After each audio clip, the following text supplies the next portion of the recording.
ಮನೆಯಲ್ಲಿ 1 ಕಪ್ಪಷ್ಟು ಕಡಲೆ ಬೀಜ ಇದ್ದರೆ ಸಾಕು. ತುಂಬ ಚೆನ್ನಾಗಿರುವಂಥ ಬೇಕ್ರಿ ಸ್ಟೈಲಲ್ಲೂ ಈ ಥರ ಮಾಡೋದಿಲ್ಲ, ಆ ರೀತಿಯಾಗಿರುವಂಥ ಕಡಲೆ ಬೀಜದ ಬರ್ಫಿ ರೆಡಿಯಾಗಿಬಿಡುತ್ತೆ. ಎಷ್ಟು ರುಚಿಯಾಗಿರುತ್ತೆ ಅಂತಂದರೆ ತಿಂತಾ ಇದ್ದರೆ ಇನ್ನೂ ಬೇಕು ಅಂತ ಅನಿಸುತ್ತೆ. ಮಾಡೋದು ಕೂಡ ತುಂಬ ಸುಲಭ. ಒಂದು ಮೆಷರ್ಮೆಂಟನ್ನು ಕರೆಕ್ಟಾಗಿ ನೋಡ್ಕೊಂಡ್ವಿ ಅಂತ ಅಂದರೆ, ಆ ಒಂದು ಕನ್ಸಿಸ್ಟೆನ್ಸಿಯನ್ನು ಕರೆಕ್ಟಾಗಿ ಫಾಲೋ ಮಾಡಿದ್ವಿ ಅಂತ ಹೇಳಿದ್ರೆ ತುಂಬ ಚೆನ್ನಾಗಿರೋ ಅಂಥ ಇದನ್ನು ತಿಂತಾ ಇದ್ದರೆ ನಮಗೆ ಗೋಡಂಬಿ ಬರ್ಫಿ ತಿಂದಿರೋ ಥರನೇ ಫೀಲ್ ಆಗ್ತಾ ಇರುತ್ತೆ. ಯಾಕಂದರೆ ಕಡಲೆ ಬೀಜನ ಬಡವರ ಬಾದಾಮಿ ಅಂತ ಅಂದ್ಬಿಟ್ಟು ಹೇಳ್ತಾರೆ. ಆ ರೀತಿಯಾಗಿ ನಾನಿಲ್ಲಿ 1 ಕಪ್ಪಷ್ಟು ಕಡಲೆ ಬೀಜನ ಪೂರ್ತಿ ಲೋ ಫ್ಲೇಮ್ನಲ್ಲಿ ಹುರ್ಕೊಂಡು ಸಿಪ್ಪೆನೆಲ್ಲ ತೆಗೆದುಬಿಟ್ಟು ಇಟ್ಕೊಂಡಿದ್ದೀನಿ. ಇದನ್ನು ಪೂರ್ತಿ ಲೋ ಫ್ಲೇಮ್ನಲ್ಲಿನೇ ಉರಿಬೇಕು, ಕಲರ್ ಚೇಂಜ್ ಆಗಬಾರ್ದು. ಅದನ್ನು ಒಂದು ಮಿಕ್ಸಿ ಜಾರ್ಗೆ ಹಾಕೋತಾ ಇದ್ದೀನಿ. ಇದಕ್ಕೆ ಹಾಲಿನ ಪುಡಿ ಮಿಕ್ಸ್ ಮಾಡ್ಕೋತಾ ಇದ್ದೀನಿ.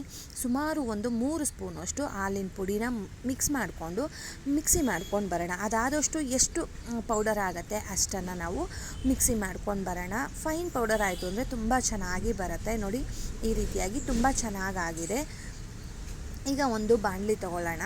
ಆದಷ್ಟು ನಾನ್ ಸ್ಟಿಕ್ಕೇ ತೊಗೊಳ್ಳಿ. ಏನಾದರೂ ಸ್ವೀಟ್ ಮಾಡ್ತೀವಿ ಅಂತ ಹೇಳಿದ್ರೆ ನಾನ್ ಸ್ಟಿಕ್ ತೊಗೊಂಡ್ರೆ ತುಂಬ ಚೆನ್ನಾಗಿರುತ್ತೆ. ಸೊ ಒಂದು ಅರ್ಧ ಕಪ್ಗಿಂತ ಸ್ವಲ್ಪ ಕಮ್ಮಿನೇ ಹಾಕ್ಕೊಂಡಿದ್ದೀನಿ. ಕರೆಕ್ಟಾಗಿ ಬೇಕು ಅಂತಂದರೆ ಅರ್ಧ ಕಪ್ ಹಾಕ್ಕೊಳ್ಳಿ. ನಮ್ಮ ಮನೇಲಿ ಸ್ವೀಟ್ ಕಡಿಮೆ ತಿನ್ನೋದ್ರಿಂದ ನಾನು ಅರ್ಧ ಕಪ್ಪನ್ನು ಹಾಕ್ಕೊಂಡಿದ್ದೀನಿ. ಅರ್ಧ ಕಪ್ಗಿಂತ ಸ್ವಲ್ಪ ಕಡಿಮೆ ಹಾಕ್ಕೊಂಡಿದ್ದೀನಿ, 1 ಸ್ಪೂನಷ್ಟು ಕಡಿಮೆ. ಇದಕ್ಕೆ ಸ್ವಲ್ಪ ನೀರನ್ನು ಹಾಕ್ಕೊಂಡು ಒಂದೇಳೆ ಪಾಕ ಬರಬೇಕು ಸ್ನೇಹಿತರೆ. ಇದಕ್ಕೆ ಜಾಸ್ತಿ ಗಟ್ಟಿಯಾಗಿಯೂ ಪಾಕ ಬೇಡ, ತುಂಬ ತೆಳುವಾಗಿದ್ರೂ ಕೂಡ ಬರ್ಫಿ ಕರೆಕ್ಟಾಗಿ ಬರೋದಿಲ್ಲ. ಈ ಪಾಕದ ಕನ್ಸಿಸ್ಟೆನ್ಸಿ ಮಾತ್ರ ಕರೆಕ್ಟಾಗಿ ಇರಬೇಕಾಗತ್ತೆ. ಸೊ ಒಂದು ಎಳೆ ಪಾಕ ಬರಬೇಕು, ದಾರ ಥರ ಬರಬೇಕು. ನಾವು ಹಿಂಗೆ ಅದು ಪಾಕ ಬಿಡ್ತಾ ಇದ್ದರೆ ಅದು ದಾರ ಥರ ಬರಬೇಕು. ಆವಾಗ ಕರೆಕ್ಟಾಗಿ ಆಗಿದೆ ಅಂತ ನಮಗೆ ಗೊತ್ತಾಗುತ್ತೆ. ತೋರಿಸ್ತೀನಿ ನಾನು ಅದನ್ನು. ನೋಡಿ, ಈ ಥರ ಪೂರ್ತಿ ಬಬ್ಬಲ್ಸ್ ಬರೋಕ್ಕೆ ಶುರುವಾಗಿದೆ ಅಂದರೆ ನೋಡಿ, ಇವಾಗ ಒಂದೆಳೆ ಪಾಕ ಬರೋದಕ್ಕೆ ಶುರುವಾಗಿದೆ ಅಂತ. ಕರೆಕ್ಟಾಗಿ ಇವಾಗ ಪಾಕ ಬಂದಿದೆ. ಇವಾಗ ನಾವೇನು ಮಿಕ್ಸಿ ಮಾಡಿ ಇಟ್ಕೊಂಡಿದ್ವಿ ಅಲ್ವಾ, ಕಡಲೆ ಬೀಜ ಮತ್ತು ಹಾಲಿನ ಪುಡಿ, ಅದನ್ನು ಇದರೊಳಗೆ ಹಾಕ್ಕೊಂಡು ಚೆನ್ನಾಗಿ ಮಿಕ್ಸ್ ಮಾಡ್ಕೊಳ್ಳೋಣ. ನೋಡಿ, ಈ ರೀತಿಯಾಗಿ ಚೆನ್ನಾಗಿ ಮಿಕ್ಸ್ ಮಾಡ್ಕೊಳ್ಳೋಣ. ಅದು ಕರೆಕ್ಟಾಗಿ ಹೊಂದ್ಕೊಂಡ್ಬಿಡುತ್ತೆ. ಅಳತೆ ಎಲ್ಲ ಕರೆಕ್ಟಾಗಿತ್ತು ಅಂತ ಹೇಳಿದ್ರೆ ಚೆನ್ನಾಗಿ ಹೊಂದ್ಕೊಂಡ್ಬಿಡುತ್ತೆ. ನೋಡಿ, ಈ ರೀತಿಯಾಗಿ ಪರ್ಫೆಕ್ಟಾಗಿ ಬಂದಿದೆ. ನೋಡಿ, ತುಂಬ ಚೆನ್ನಾಗಿ ಬಂದಿದೆ. ನೀವು ಇದಕ್ಕೆ ಬೇಕು ಅಂತ ಹೇಳಿದ್ರೆ ಅವಾಗವಾಗೆ 1 ಸ್ಪೂನ್ ತುಪ್ಪ ಕೂಡ ಹಾಕ್ಕೊಳ್ಬೋದು. ಕಡಲೆ ಬೀಜದಲ್ಲಿ ತುಪ್ಪದ ಅಂಶ ಇದ್ದೇ ಇರುತ್ತೆ, ಅಂದರೆ ಎಣ್ಣೆ ಅಂಶ ಇದ್ದೇ ಇರುತ್ತೆ. ಸೊ ತುಪ್ಪದ ಅವಶ್ಯಕತೆ ಇರಲ್ಲ ಅಂತ. ಬಟ್ 1 ಸ್ಪೂನ್ ತುಪ್ಪ ಹಾಕ್ಕೊಂಡು ನೋಡಿ, ಆ ಒಂದು ಗ್ಲಾಸಿ ಫಿನಿಶ್ ಅಂತ ಹೇಳ್ತೀವಲ್ವ, ತುಂಬ ಶೈನಾಗಿ ಇರುತ್ತೆ. ಮತ್ತು ಅದು ನಮಗೆ ತಳ ಬಿಡೋದು ಎಲ್ಲ ಪರ್ಫೆಕ್ಟಾಗಿ ಬಂದುಬಿಡುತ್ತೆ. 1 ಸ್ಪೂನ್ ತುಪ್ಪ ಸಾಕಾಗತ್ತೆ ಸ್ನೇಹಿತರೆ, ಜಾಸ್ತಿ ಏನೂ ಬೇಡ. ನೋಡಿ, ಕನ್ಸಿಸ್ಟೆನ್ಸಿ ನೋಡಿ ಎಷ್ಟು ಚೆನ್ನಾಗಿ ಬಂದಿದೆ ಅಂತ. ಆರಾಮ್ಸೆ ಮಾಡ್ಕೊಳ್ಬೋದು. 1 ಕಪ್ ಕಡಲೆ ಬೀಜ ಇತ್ತು ಅಂದರೆ ಮನೆ ಮಂದಿ ಎಲ್ಲ ತಿನ್ನೋಷ್ಟು ಸ್ನ್ಯಾಕ್ಸು ರೆಡಿ ಆಗಿಬಿಡುತ್ತೆ.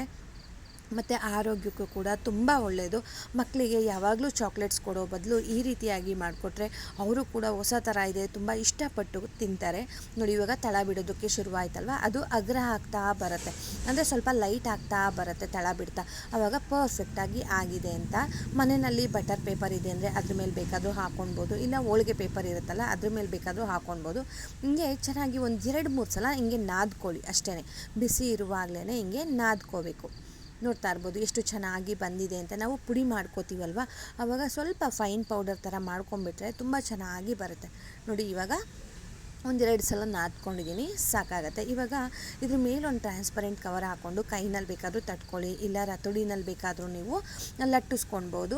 ನಿಮಗೆ ದಪ್ಪ ನೋಡ್ಕೊಳ್ಳಿ, ಬರ್ಫಿ ಎಷ್ಟು ದಪ್ಪ ಬೇಕು ಅಂತ ಹೇಳಿಬಿಟ್ಟು ಆ ರೀತಿಯಾಗಿ ನೀವು ಇಲ್ಲಿ ಲಟ್ಟಿಸ್ಕೊಳ್ಬೋದು. ತೆಳುವಾಗಿ ಏನು ಬೇಡ, ಒಂದು ಮೀಡಿಯಮ್ ಇದರಲ್ಲಿದ್ದರೆ ಸಾಕಾಗತ್ತೆ.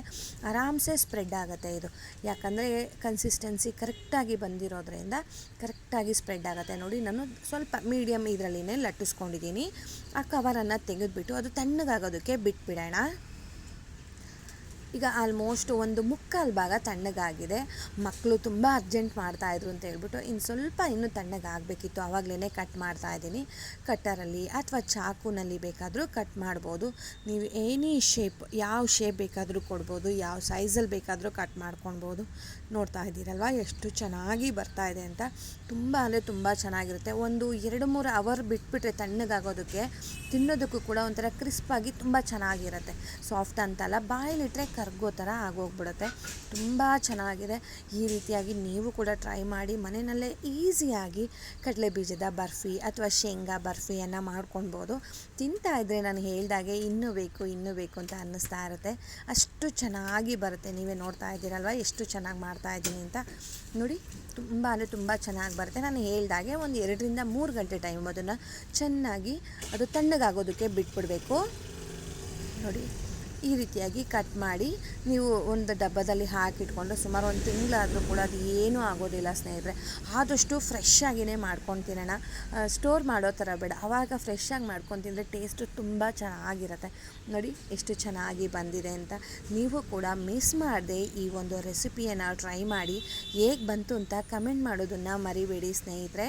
ತುಂಬ ಈಸಿ ರೆಸಿಪಿ. ನೀವು ಯಾರೇ ಆಗಲಿ ಫಸ್ಟು ಟೈಮ್ ಈ ಒಂದು ರೆಸಿಪಿಯನ್ನು ಮಾಡ್ತಾಯಿದ್ದೀನಿ ಅಂತಂದರೆ ಆದಷ್ಟು ಕಡಿಮೆ ಕ್ವಾಂಟಿಟಿನಲ್ಲೇ ಮಾಡಿ, ಪರ್ಫೆಕ್ಟಾಗಿ ಬರುತ್ತೆ. ಏಕೆಂದರೆ ಇದು ಒಬ್ಬರಿಗೆ ಏರುಪೇರು ಅಥವಾ ಸ್ವಲ್ಪ ಏನಾದರೂ ಪಾಕ ಬಂದಿಲ್ಲ ಅಂತ ಹೇಳಿದ್ರೆ ಹಾಳಾಗೋ ಚಾನ್ಸಸ್ ಇರುತ್ತೆ. ಸೊ ಅದಕ್ಕೆ ಈ ಒಂದು ವಿಡಿಯೋನ ಪೂರ್ತಿಯಾಗಿ ನೋಡಿ, ಪರ್ಫೆಕ್ಟಾಗಿ ಬರುತ್ತೆ. ಬಾಯ್ ಸ್ನೇಹಿತರೆ.